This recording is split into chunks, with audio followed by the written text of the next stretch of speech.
Benjamin harus cepat-cepat pergi ke sekolah karena ia harus ikut UN. Diam-diam, beberapa teman Benjamin membayar Benjamin untuk meretas nilai mereka ketika ujian nanti. Meskipun cara ini curang, tapi Benjamin enggak peduli. Yang penting ia dapat uang jajan. Dan begitu sampai di sekolah, Benjamin langsung bersiap mengikuti ujian sama seperti aturan biasanya. Benjamin mengumpulkan ponselnya dan lalu menyalakan laptopnya. Ibu guru yang mengawasi ujian itu pun berpesan, kalau ponsel yang dikumpulkan ini harus dimatikan.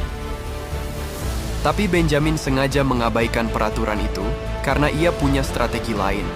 Diam-diam, Benjamin punya ponsel lain dan menghubungi ponselnya yang dikumpulkan. Oleh karena itu, ponselnya pun berbunyi dan sang guru pun menyuruh Benjamin untuk mematikannya. Dan pada saat inilah Benjamin memasukkan USB yang bisa ia gunakan untuk meretas komputer. Gurunya lalu, ketika komputer gurunya telah tersambung dengan laptop milik Benjamin, ia segera mengubah nilai teman-temannya yang telah membayarnya. Dan Savannah yang baru mengetahui hal itu, merasa kagum dengan apa yang Benjamin lakukan. Maka begitu selesai ujian, Benjamin tinggal menerima bayaran dari teman-temannya. Ia pun langsung menyimpan bayaran itu di tas. Saat lain, Miyeon tiba-tiba aja mendapatkan telepon dari teman lama Sojun yang bernama Kim Hyun-soo.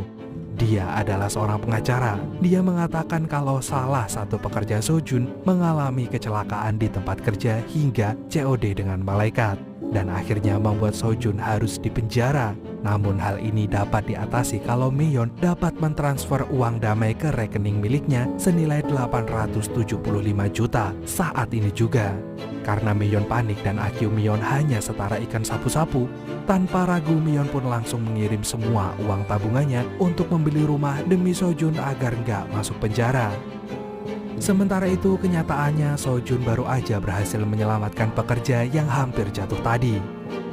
Sojun yang mendapati banyak sekali miss call dari Miyeon langsung menelpon Miyeon balik. Miyeon pun langsung menanyakan kondisinya saat ini dan bertanya soal temannya yang bernama Kim Hyun-soo.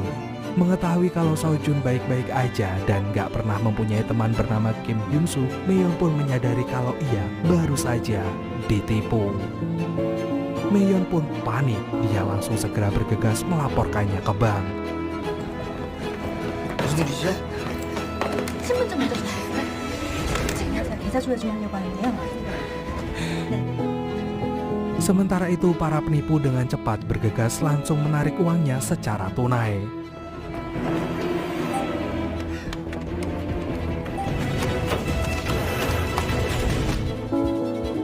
Sesampainya Miyeon di bank, ia udah terlambat. Para penipu udah berhasil menarik semua uangnya, sehingga akan percuma kalau akunnya diblokir. Mendengar itu, Miyeon rasanya lemas seperti dengkulnya kopong karena uang sejumlah 875 jutanya raib. Saat itu juga Miyeon pun langsung melapor ke kantor polisi. Namun polisi mengatakan kalau mereka akan kesulitan melacaknya. Dan esok paginya ketika Alex pulang ke rumah, ia melihat ibunya sedang menangis sedih. Ternyata ibunya telah dipecat dari bank sehingga mereka akan kesulitan melunasi tagihan rumahnya. Hal ini menandakan jika mereka akan menjadi gelandangan karena kehilangan rumah. Akhirnya Alex pun memberikan seluruh tabungan kuliahnya kepada sang ibu. Ia meyakinkan sang ibu bahwa ia lebih bahagia jika uangnya digunakan untuk kepentingan keluarganya. Meskipun awalnya sang ibu menolak, ibu Alex pun akhirnya menerima uang itu.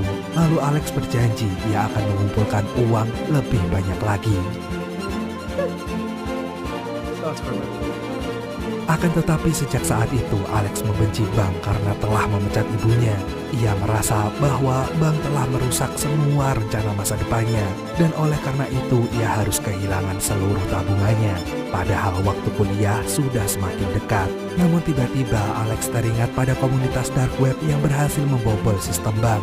Ia pun berniat untuk bergabung dalam komunitas itu.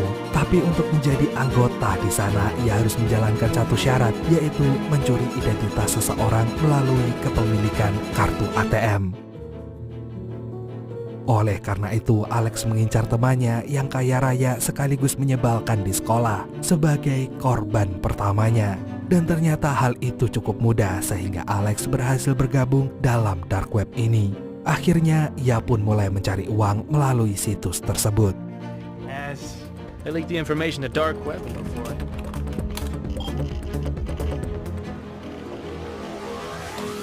Selain itu, untuk memperoleh lebih banyak uang, Alex juga membobol situs online yang rentan lalu menjual data para konsumen yang ia curi dari sana.